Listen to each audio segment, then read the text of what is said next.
Assalamu alaikum, bonjour, j'espère que vous allez bien, j'espère que vous allez très très bien. Avant de commencer la vidéo, Allahumma salli wa sallam wa barik ala Sayyidina Muhammad. J'espère que vous allez très très bien, j'espère que vous avez passé une très bonne semaine. Et je tenais vraiment à vous remercier mille merci pour votre soutien, pour vos commentaires, pour votre bienveillance, pour vos doigts, pour tout, sincèrement pour tout. Bienvenue aux nouvelles.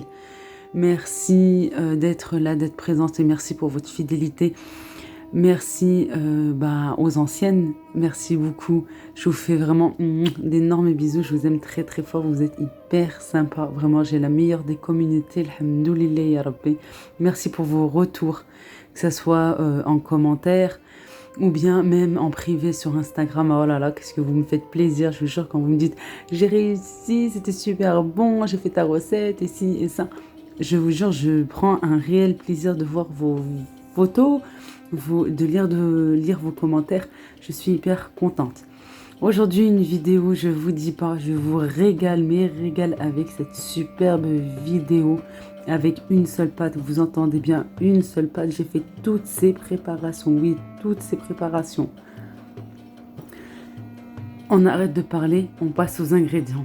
Et je vous explique en même temps toutes les étapes, je vous donne les astuces, je vous donne vraiment tout comme d'habitude et bien sûr les ingrédients en barre d'informations. Ici, une grande pâte pour une grande quantité, 1 kg de farine avec 500 g de semoule, de la semoule fine. Je vais mettre 2 cuillères à soupe de levure boulangère avec 2 cuillères à soupe de sucre. En fait, je double mes quantités tout simplement pour faire une pâte et je travaille une seule fois dans ma cuisine pendant, oui, peut-être 1h30, 2h. Moi, ça m'a pris un petit peu plus de temps parce que avec bébé, vous savez très bien que voilà, parfois, il faut que j'arrête. Vite, j'essaye de la consoler pour reprendre ma pâte parce qu'entre-temps, elle m'attend. Et voilà tout.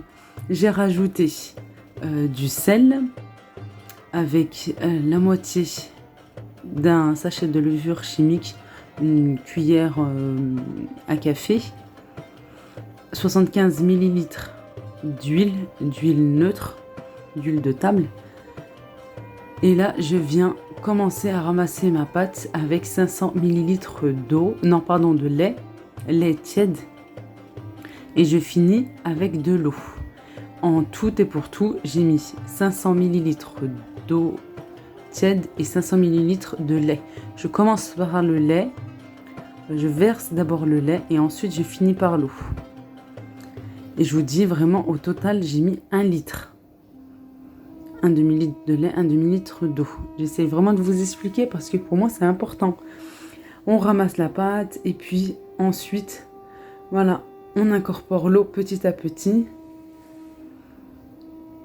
Et puis, on vient donner des points, des bougnats pour la ramasser, pour avoir une pâte. Et puis ensuite, je vais la pétrir. Alors, comme c'était une grande quantité de pâte, j'ai pas pu la faire au robot parce que la contenance de ma cuve va jusqu'à 1 kg de farine. Alors, j'ai pas pris le risque.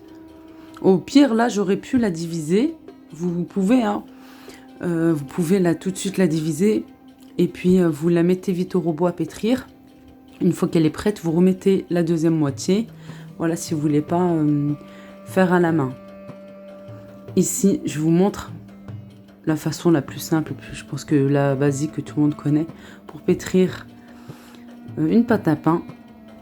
Là, c'est une bonne quantité, mais franchement, honnêtement, mieux, on va être dans la cuisine. Mieux s'y faire une fois, voilà, s'y attaquer une fois et une fois pour toutes, faire ces bonnes préparations qu'on va congeler par la suite. Et puis au moins, voilà, c'est fait, et puis on sera tranquille.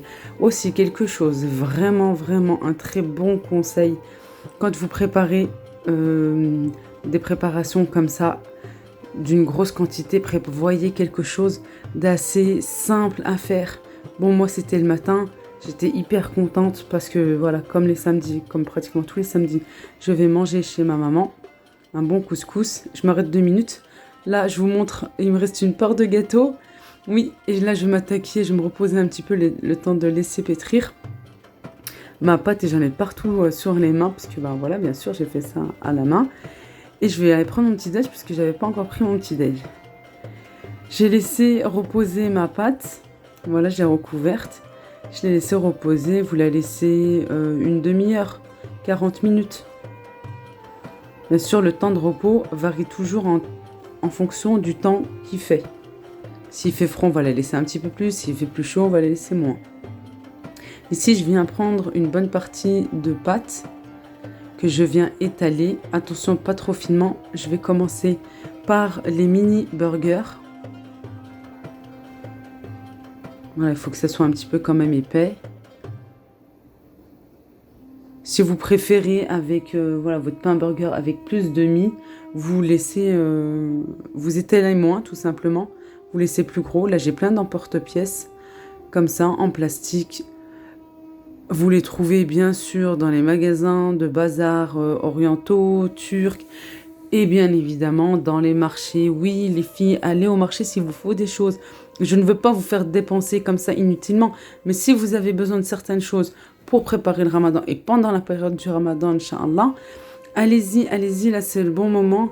Voilà, vous pouvez trouver des choses avant qu'il y ait plus... Il y aura pas mal de choses quand même, mais voilà, je pense que là...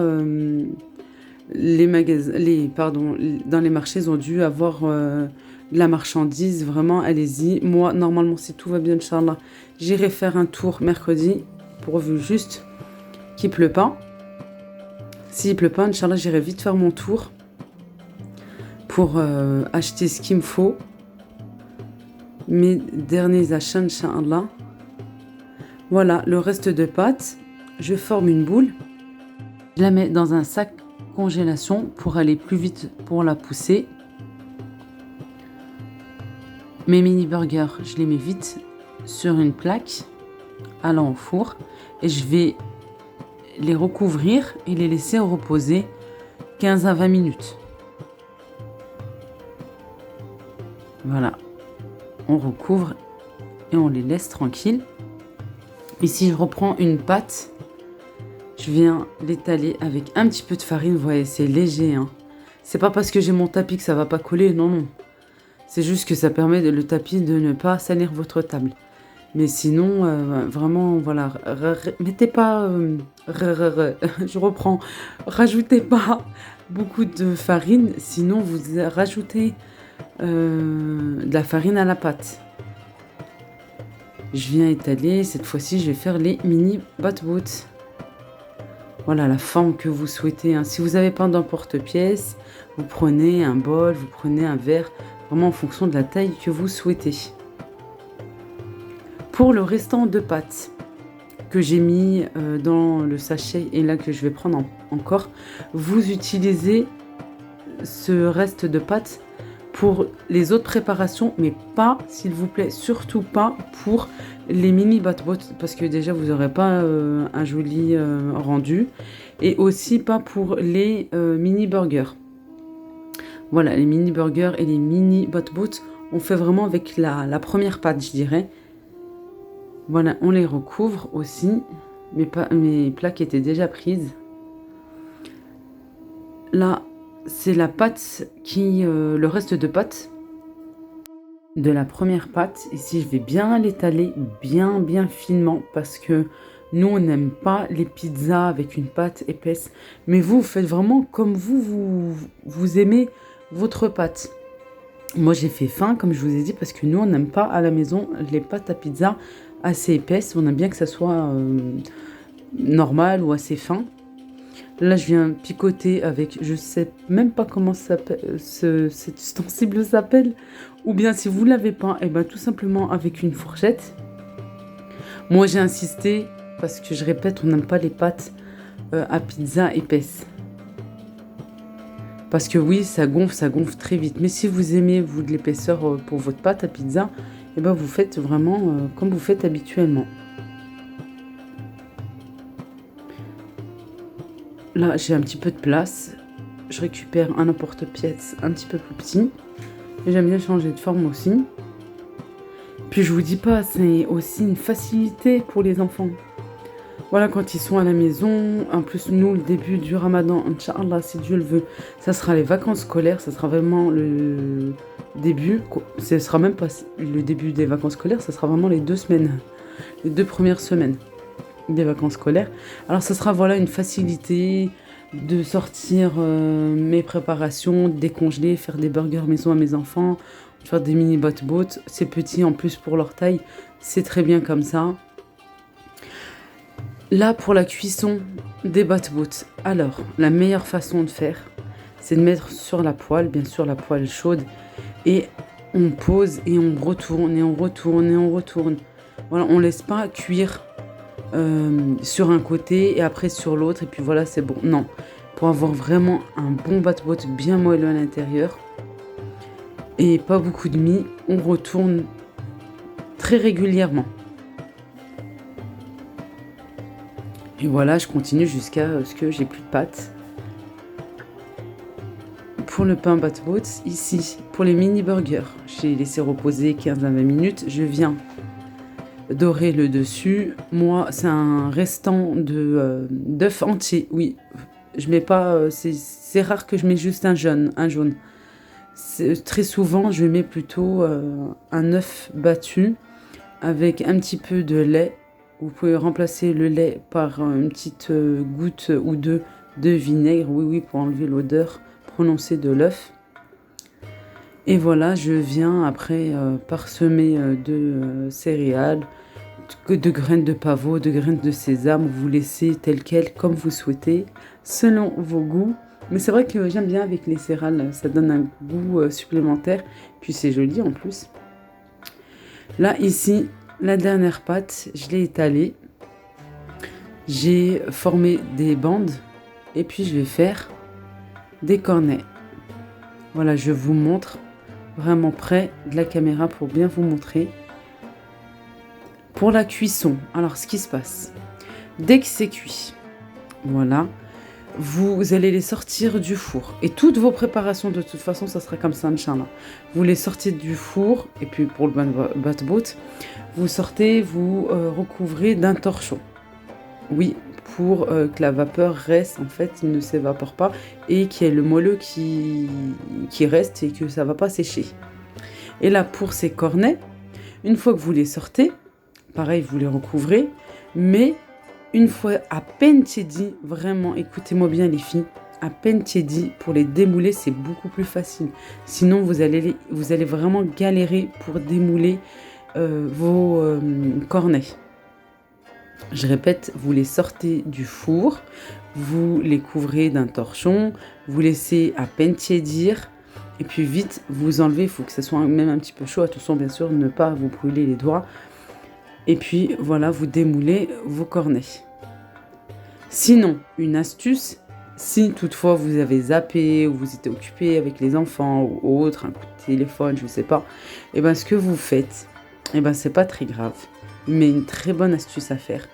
Dans un panier vapeur, dans un couscoussier, vous attendez vraiment que l'eau soit bien bouillante, vous les posez sur le panier vapeur, attention pas dans l'eau, hein, dans le panier vapeur, vous attendez un petit peu, voilà, et puis vous allez pouvoir les enlever vraiment facilement,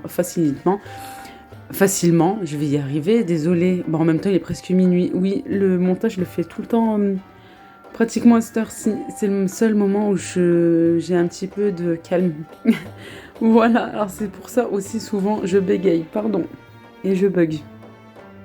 Vous allez vraiment les démouler très facilement avec cette méthode. Voilà une astuce. Et là, pour pouvoir faire vos... Je perds mes mots, oui, c'est grave. Pour faire vos cornets, vous laissez la pâte pratiquement, vous voyez, sur le tapis. Je reprends. Voilà, regardez. Moi, je le laisse. Sinon, si vous le tendez trop, ça va faire un long fil et vous allez perdre en moelleux, vous allez perdre en élasticité, vraiment. Ça sera pas bon du tout. Et bien sûr, vous pouvez faire les mêmes cornets avec de la pâte feuilletée et toujours de la pâte feuilletée, s'il vous plaît, bien froide, sinon vous n'arriverez jamais à les tourner. Tout le temps, la pâte feuilletée, pour la manipuler, il faut qu'elle soit bien froide. Vous la sortez au dernier moment. Je viens les badigeonner de partout. Oui, moi, j'utilise le même papier sulfurisé, s'il est encore potable, s'il est encore bien. Voilà, pour encore 1 à 2 cuissons. Là, j'étais en train de faire cuire. Ça évite de gaspiller et de jeter. Vraiment, ça évite. Regardez-moi ce moelleux, vraiment. En plus, on obtient une grande quantité. Je reviens pour les mini pizzas. Oui, on les fait cuire à blanc parce que comme on va rajouter la sauce et la garniture, le fromage, tout ça, on va les remettre au four. Alors pour les mini pizzas, c'est toujours à blanc. Attention, sinon ça va être très sec. Restez vraiment dans votre cuisine et près de votre four. Vous baissez, au pire si vous devez vous absenter de petites minutes. Et voilà tout. Regardez-moi ce beau final. Regardez-moi cette belle quantité. Vraiment, vous allez vraiment gagner du temps pour votre ftour, Inch'Allah. Ou pourquoi pas, ça peut être hors Ramadan, pour un anniversaire, pour une fête. Pendant le Ramadan, par exemple, si vous recevez votre famille ou vos amis, Inch'Allah, j'espère qu'on pourra recevoir du monde. Un petit peu de monde, et ben voilà, vous pouvez faire cette pâte en avance, quelques jours en avance, comme ça vous aurez déjà gagné du temps. Et je vous dis, même pour vos enfants, que ce soit pendant les vacances, avec le Ramadan ou même pour le repas du midi, et vous allez vraiment gagner du temps. Ici, je vous montre comment les congeler. Je les mets dans des sachets, tout simplement comme ceci. Des grands sachets, là que j'ai pris à Action. Et puis, allez, badaboum, au congélateur. Badaboum, faites pas attention, s'il vous plaît, à ma voix off aujourd'hui. Je suis tellement crevée. Non, pas à cause de ça, c'est juste que là, il est tard. Je vous fais de gros bisous. Prenez bien soin de vous. À une prochaine vidéo, Inch'Allah. Mouah.